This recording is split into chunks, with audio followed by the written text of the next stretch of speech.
মহেশতলার মানুষ বামফ্রন্ট মনোনীত সিপিএম প্রার্থী, যাকে আইএসএফও সমর্থন করছে, লিবারেশনও সমর্থন করছে, আরও অন্যান্য অনেক সামাজিক গোষ্ঠী, সাংস্কৃতিক গোষ্ঠী তারাও সমর্থন করছে। এখন সায়না শুধু সিপিএমের প্রার্থী না, কাস্তে হাতুড়ি তারা চিহ্ন আছে, 5 নম্বর বোতাম আছে, কিন্তু আসলে মহেশতলার মানুষের এখানে যারা অন্যায় অত্যাচার থেকে জর্জরিত, ছোট ব্যবসায়ী, দোকানদার, দর্জি শিল্প, রাস্তাঘাট, পানীয় জল, নিকাশি, এইসব সমস্যার দিকে না তাকিয়ে পুলিশ অফিসার, সিভিকদের, তৃণমূলের তোলাবাজদের দিয়ে অভিষেক ব্যানার্জি একটা মাফিয়া রাজত্ব চালু করেছে ডায়মন্ড হারবারে, গ্যাংস্টার্স। এখন দাঁড়িয়ে সেই গ্যাংস্টারের মাতব্বরি কমবে এবং সায়ন ব্যানার্জি যেরকম নেটে, সেরকম হেঁটে, সেরকম কোর্টে এই অশুভ শক্তির বিরুদ্ধে লড়াই করছে। মহেশতলায় আমরা দেখেছি কিভাবে দাঙ্গা হাঙ্গামা করানোর চেষ্টা করা হয়েছে, কিন্তু মহেশতলার মানুষ আমাদের যে সাম্প্রদায়িক ঐতিহ্য সেটাকে বহন করে, যে মিশ্র সংস্কৃতি সেটাকে বহন করে। এখানে সায়ন ব্যানার্জির পক্ষে হিন্দু মুসলমান নির্বিশেষে সাধারণ মানুষ, মধ্যবিত্ত, গরিব, সে দর্জি শ্রমিক হোক, সে দর্জি মালিক হোক, সে কারখানার মালিক হোক, তার কারখানার শ্রমিক হোক, তাদের নিজেদের স্বার্থে বাংলা বাঁচাতে আমরা যখন নেমেছি তাতে তারা সাথ দিচ্ছে। এবং আমার বিশ্বাস সায়ন ব্যানার্জিকে মানুষ যথার্থ প্রতিনিধি হিসেবে, অন্যরা কেউ মোদির প্রতিনিধি, কেউ তৃণমূলের মমতার প্রতিনিধি, সায়ন ব্যানার্জি হবে মহেশতলার জনগণের প্রতিনিধি। ভোটের আগে দেখা যাচ্ছে প্রধানমন্ত্রী থেকে আরম্ভ করে কেন্দ্রীয় মন্ত্রীরা বারবার আসা যাওয়া করছে, সভা করছে, এটা কি কোনো দিক থেকে যত আসা যাওয়া করবে তত ভোট কমছে? গোটা পৃথিবী ঘুরেছিল, তারপর বিদেশ নীতির কী অবস্থা কেউ পুচ্ছে আমাদের? আমরা 77টা দেশের নেতা ছিলাম, আমাদের পেছনে কোনো দেশ নেই কেন? বিশ্বগুরু সাইনবোর্ড লাগিয়েছে, মিডিয়ার থ্রু দিয়ে G20 নামে 420 গিরি করেছে, কিন্তু এখন আমাদের কোনো বন্ধু নেই। বিশ্বগুরু তো ছেড়ে দাও, রিজিনাল পাওয়ারও আমরা নই। এই যে ইরানে হরমুজ প্রণালী ঝামেলা হচ্ছে, ভারতকে কে পুচ্ছে? ভারত কোথায়?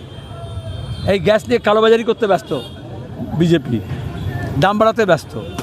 তাহলে শান্তির জন্য, সম্প্রীতির জন্য, ঐক্যের জন্য আমাদের বিদেশ নীতি হোক, আভ্যন্তরীণ নীতি হোক, আমাদের জাতীয় নিরাপত্তা হোক, আমাদের জ্বালানি সুরক্ষা হোক, তার জন্য বামপন্থীরা চিরকাল লড়াই করেছে এবং লড়াই করবে। আর মোদি, অমিত শাহ, যোগীর তো অন্য কোনো কাজ নেই। ওখানে নয়ডাতে আমরা দেখেছি শ্রমিকরা অন্তত ন্যূনতম বেতনের জন্য যখন লড়াই করেছে তখন হাজার হাজার শ্রমিককে জেলবন্দি করেছিল। সিপিএমের সভাপতি সম্পাদক গিয়ে ডিএম অফিসের সামনে ধর্ণা দিয়েছেন, তারপরে মুক্ত হয়েছে। আমরা দেখছি উমর খালিদকে, অ্যাক্টিভিস্ট, তাকে যখন জেলে দিয়েছে, বিনা বিচারে আটক করেছে, তার জামিন বারবার রিফিউজ করা হচ্ছে। তাহলে গোটা দেশে যারা গণতন্ত্রকে শেষ করলো তারা পশ্চিমবঙ্গে গণতন্ত্র ফেরাবে? এ তো আমেরিকা যেরকম বলেছিল F-16 করে ইরাকে বোমা ফেলে গণতন্ত্র ফেরাবে, ওই রকম মোদি মনে করছে বা ইলেকশন কমিশন মনে করছে কেন্দ্রীয় বাহিনী নিয়ে এসে, পুলিশ নিয়ে এসে, মিলিটারি নিয়ে এসে এখানে গণতন্ত্র করবে। গণতন্ত্র তো ফেরায় মানুষ।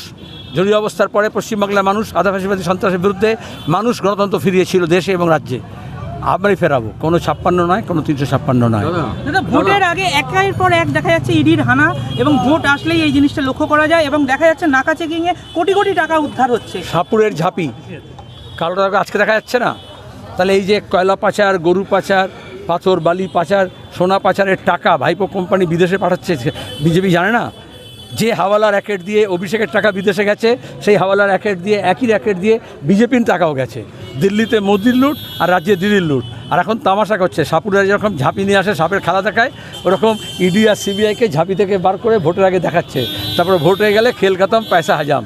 আমরা বলেছি চিট ফান্ড থেকে আরম্ভ করে শিক্ষক নিয়োগের দুর্নীতি থেকে সমস্ত টাকা আমরা এই তৃণমূলের জোচ্চোরদের সমস্ত সম্পত্তি নিলাম করে গরিব মানুষের হক আর টাকা ফেরত দেবো। তাহলে মহেশতলায় 4 তারিখ লালাবির উঠছে, গোটা রাজ্যে উঠবে, তার সঙ্গে মহেশতলা অবশ্যই। দাদা আমার প্রশ্ন, দাদা আপনারা দাদা আজকে সায়নদার প্রচারে এসছো মহেশতলা, কি বলবেন?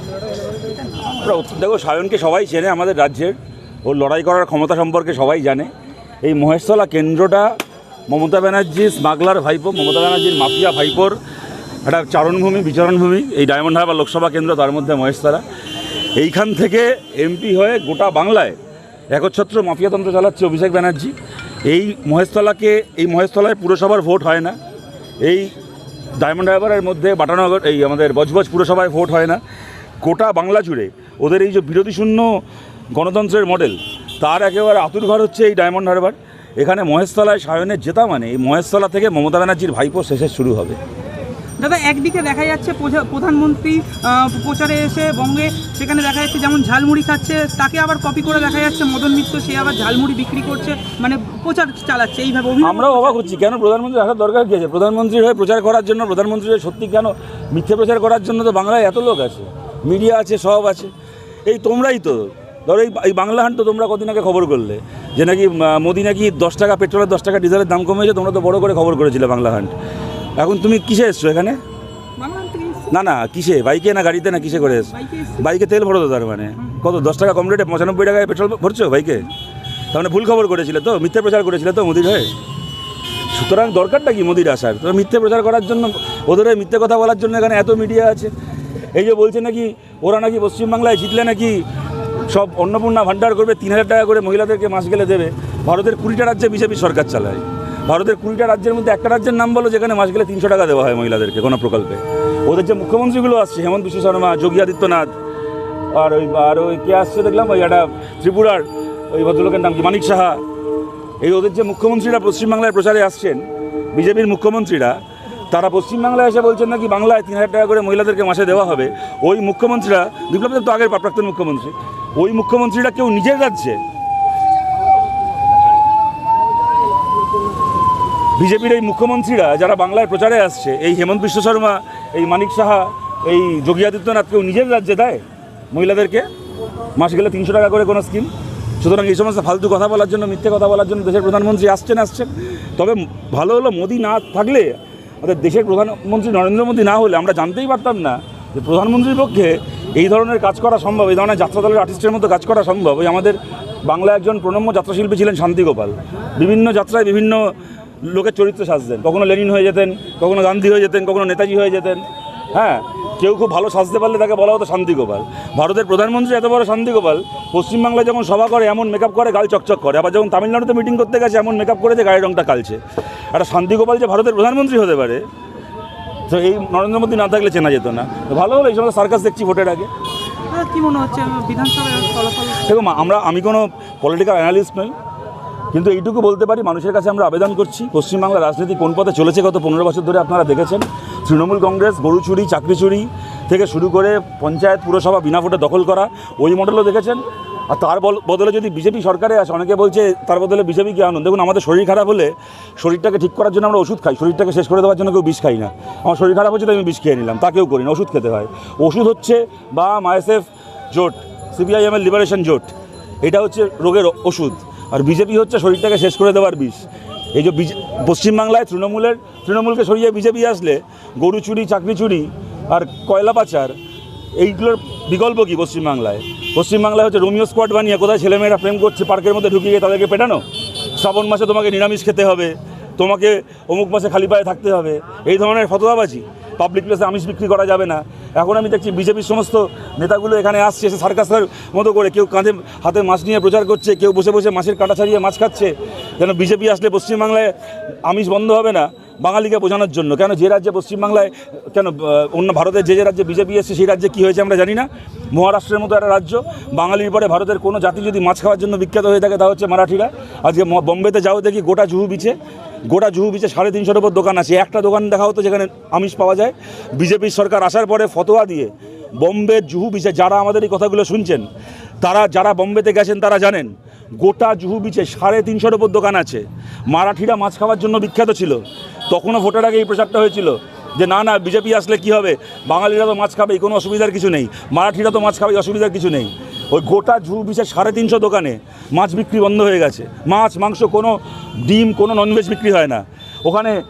ওই যে সিআর পার্কে কদিন আগে আমরা খবর দেখিনি, দিল্লি চিত্তরঞ্জন পার্ক বাঙালি পাড়া, সেখানে মাছ বিক্রি হচ্ছে। সেখানে গিয়ে বিজেপির ওখানকার দিল্লির নেতা গিয়ে ঝামেলা করছে যে পাশে কালী মন্দির আছে, এখানে মাছ বিক্রি করা যাবে না।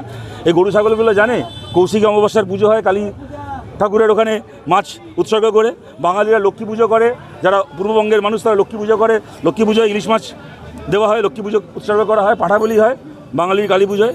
ওরা বললো এখানে ঠাকুরের মন্দির আছে, এখানে মাছ বিক্রি করা যাবে না। সিআর পার্কে মাছের দোকানে হামলা করেনি বিজেপির লোকেরা? ভারতবর্ষে এটা হয় না কেন? কদিন আগে আমরা দেখলাম না আসানসোলে হলো না, যেখানে বিজেপির একটু বারবারন্ত আছে, জিতেন্দ্র তিওয়ারির মতো কতগুলো অন্য রাজ্য থেকে আসা পশ্চিমবাংলায় নেতা হয়ে যাওয়া কিছু লোকজন আছে। আসানসোলে কদিন আগে হলো না, বিজেপির লোক ঘুরে ঘুরে ফতোয়া দিয়ে বেড়াচ্ছে যে এখন শ্রাবণ মাস চলছে, মাছ মাংস বিক্রি করা যাবে না। আমরা দেখিনি এই জিনিস। সুতরাং আপনাদের কাছে বলছি যে তৃণমূল কংগ্রেসের বিকল্প কখনো বিজেপির এই অ্যান্টি রোমিও স্কোয়াড, বিজেপির ওই শ্রাবণ মাসে নিরামিষ খেতে হবে, এই বাহিনী হতে পারে না। আমরা পশ্চিমবাংলা যে লিবারাল ডেমোক্রেসির পরিবেশে আমরা অভ্যস্ত। পশ্চিমবাংলা চিরকাল, পশ্চিমবাংলা এটা ব্যাপারটা সিপিএমের জন্য না, বামপন্থীদের জন্য নয়, পশ্চিমবাংলায় বেঙ্গল রেনেসার সময় থেকে বিশ শতকের শুরুর দিক থেকে রামমোহন বিদ্যাসাগরের সময় থেকে পশ্চিমবাংলায় যেটা খোলামেলা পরিবেশ আছে, মানুষের মেলামেশা করা, অবাধে মেলামেশা করা, নারী পুরুষের সমানাধিকার, উঁচু জাত নিচু জাতের ভেদাভেদ হবে না, সব ধর্মের মানুষ একসঙ্গে উৎসব আনন্দ করবে। বাংলার এই যে লিবারাল ডেমোক্রেসির পরিবেশ, বাংলার এই যেটা সহজিয়া সংস্কৃতি, এই সহজিয়া সংস্কৃতিকে রক্ষা করতে হবে উত্তর ভারতের ওই হিন্দুত্ববাদের ওই আগ্রাসনের হাত থেকে। দক্ষিণ 24 পরগনায় 31টা